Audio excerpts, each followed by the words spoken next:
I think one thing that we can all agree on is that being a 49ers fan could be a blessing and a curse at the same time. And mainly it surrounds one person, and that is Kyle Shanahan. What's up, guys? Welcome back to So Back Sports, and I'm so back with another video. And, it's just like the Greek mythology, in Greek mythology, right? Like this, remember Sisyphus, the guy that was condemned to push up a boulder on top of a mountain, and as soon as that he gets to the top, he can never get over it, but the boulder would go all the way down, right? That's how I think the 49ers as a franchise are. They have a coach that essentially takes them all the way to the Super Bowl. And essentially, the fourth quarter is that pinnacle, that peak of that mountain. And the lead that they have is something that is condemned them to not maintain for some godforsaken reason. And you may be thinking, why are you talking about this topic in the first place? Because I don't know, something around like I was like driving and all of a sudden I just think about this. And one thing is for certain, like Kyle Shanahan 100% is a great coach. Like if he were an option, a lot of teams would want him as a head coach. He has a great mind, he has a great offensive scheme, but there is issues when it comes to big games and especially maintaining leads in crucial situations. He has a really good time of maintaining those leads for some reason against the Packers, but I digress. But all in all, you got to think about it this way too. Shanahan is responsible for not one, but three blown leads as a 49ers head coach. Wait, not as a 49er head coach, two as a 49ers head coach, and one as an Atlanta Falcons. The infamous Patriots versus Falcons Super Bowl, where he was the head coach, and they blew a 25-point lead, the infamous 28-3 lead. And it's still to this day the biggest blown lead in Super Bowl history. So, what is all this jabbering, yapping, all kind of like culminating to? Is Shanahan a fraud? And for that, it kind of explains itself. I have a feeling that, the one thing that really that took the cake for me to call him a fraud. And, okay, before I get into that whole bag of worms, I want to say Shanahan is a great head coach. Let me repeat that again. Shanahan is a great head coach. But when it comes to you taking you to the promised land and winning you a Super Bowl, he does things that really baffle my mind. And I think the one thing that's for certain that really made me kind of question his like fraudulence is when he was asked in the post game interview after the Super Bowl, after they lost to the Kansas City Chiefs again, um, that he literally mentioned that, yeah, we didn't really read on the overtime rules. What?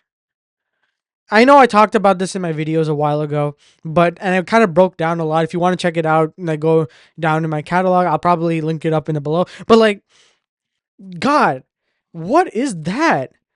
A good head coach would literally know the rules prior to like it's online for God's sakes. Like even like normal fans can look up the rules. You mean to tell me you had 2 weeks of time between the NFC Championship game and the Super Bowl that you didn't read up on the new changes, the new rules? Are you kidding me?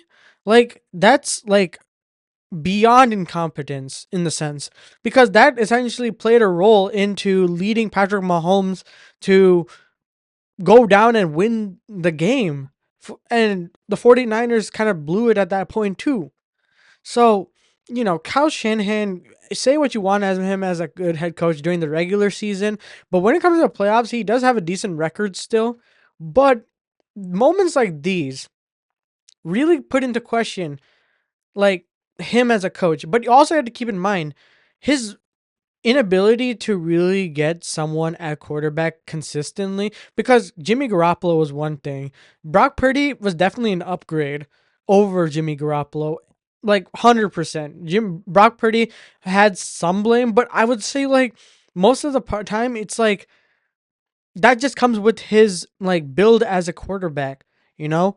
And the thing is when you ended up like getting Trey Lance back in 2021, you thought that you could build around him and like kind of develop him into a quarterback, but you ended up giving him away for like what I think I don't even remember anymore, like a fourth round pick or something like that. Like really at that third spot you could have taken Justin Fields. Imagine what you could have been with Justin Fields as the quarterback for the 49ers. I'm not saying you're going to win a Super Bowl guaranteed, but at least you will have like the competence to create some new scheming for a mobile quarterback. Brock Purdy's good, don't get me wrong, but like he has his limitations. Okay, let me get back to the real main point right now. Not only does he have an issue with bringing in a quarterback because the rest of the team is fine, but this was your chance, you know?